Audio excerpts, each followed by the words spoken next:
Traveling with gold. Do you have to declare it at the airport? A guide coming up.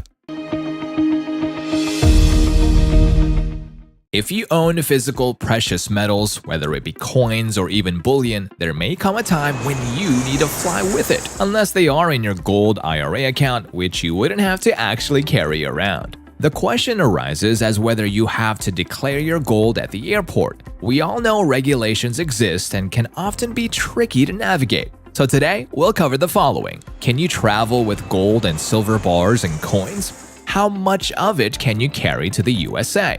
TSA regulations with precious metals on domestic flights, and how much gold is allowed on international flights. And without further ado, let's get flying!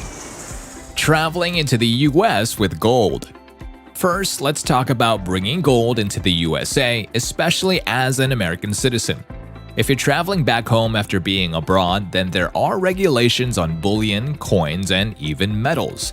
In this case, you'll be dealing with US Customs and Border Protection's (CBP). Any currency or monetary instrument must be declared, and a FinCEN 105 form must be filled out if the value is over $10,000. So you might be asking, what's the difference between a currency and a monetary instrument? Currency is exactly like it sounds. It means actual paper or metal currency issued by a government. So many gold coins would fit this description and fall under this regulation.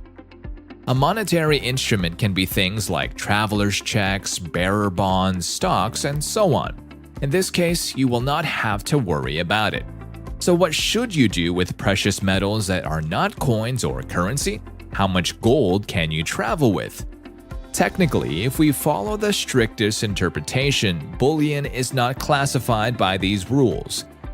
Although not legal advice, it would be wise to also declare to a CBS officer anything if the value is $10,000 or greater, even if you wear gold on you or carry in your pocket. The reason is that you still may be stopped or questioned. You may even be charged with a false declaration. Of course, you may be able to argue these things in court, but this isn't how you want to start or end your trip. One important note is that there is no duty on coins, currency, or bullion, so there's no reason to try to underdeclare, as that will only bring possible problems.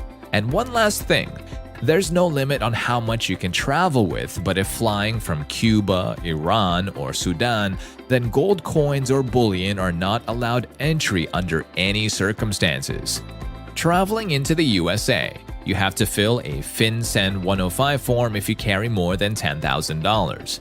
There's no duty on coins, currency, or bullion. There's no limit on how much gold you can travel with. Bringing coins or bullion from Cuba, Iran, or Sudan is strictly prohibited. Traveling within the USA. You are free to travel anywhere in the States with gold or currency. There is no limit on the total value, but $10,000 or more has to be declared. Notify TSA both before the flight and during the check-in process if carrying a larger amount of coins or bullion. Gold rules on domestic flights within the United States. We cover the process of flying into the United States with precious metals. Now we'll look at what happens when traveling domestically within the country. In this case, you'll be dealing with the TSA. You are free to travel anywhere in the States with gold or currency, and there is no limit on the total value. However, this doesn't mean that traveling with large quantities of gold won't raise the suspicions of the TSA. This is why you should notify them both before the flight and during the check-in process. So while not technically a formal declaration like when entering the United States and filling out a FinCEN 105 form, you should still declare it to avoid any hassle. One thing not to ever do is to try to hide anything from the TSA. This will definitely arouse suspicion if they find it, and you'll likely miss your flight as they try to learn why you are transporting large quantities of undeclared physical assets. Also, when they X-ray luggage, the gold will block the view of the X-ray scanners. This means they will have to inspect to see what's underneath for security reasons to make sure nothing is being hidden. This is another reason why it's best to be as transparent as possible when at the airport. Remember, you can request a private screening room if the TSA agent will want to inspect your precious metals. You're also allowed to have one companion in the room to observe the process. It's certainly to exercise this right, as you don't want the entire airport to see your bullion and coins on full display and protect yourself from possible bad scenarios. Main tips when flying with gold. When flying with precious metals of any kind, it's a good idea to follow a few best practices to avoid any chance of theft or loss. Never put your gold in a checked bag. Always carry it with you on board the plane and in a bag or luggage you can keep an eye on. You don't want to store it in an overhead bin unless you absolutely have to. In front of you or under your seat is best. Next, if possible, try to bring along any receipt or invoice declaring the good as yours. This is not necessary, but if any issues do come up, being able to quickly show documentation that you own the precious metals will make the process much easier. This is especially true when carrying large amounts.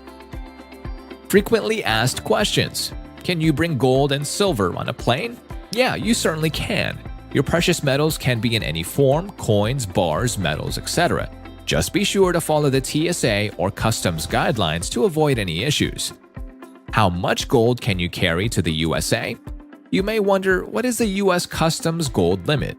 There's no limit. But it's unlikely that you'd be bringing precious metals worth millions of dollars into the country, right? In any case, anything you carry that has a value of more than $10,000 must be accompanied by special forms like FinCEN 105. Can I carry gold in domestic flights? Yeah, you certainly can, and there's no limit. The rules are a bit more relaxed in a sense that you wouldn't have to provide the FinCEN 105 form. However, you still would have to declare your goods to a TSA agent. Make sure to do so both before the flight and when checking in. How much gold is allowed on international flights? Again, technically, there's no limit.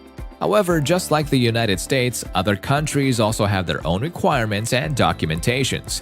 Check out the official websites on declaring goods in Canada, the UK, and the European countries. In the EU, gold coins and bars are to be declared as cash. As you can see, these countries have similar regulations when it comes to declaring goods that are worth more than $10,000, British pounds or euros, respectively. All in all, by following the tips and the rules we mentioned here, you should be able to travel with your physical precious metals and avoid any hassle or delays on your way to your destination.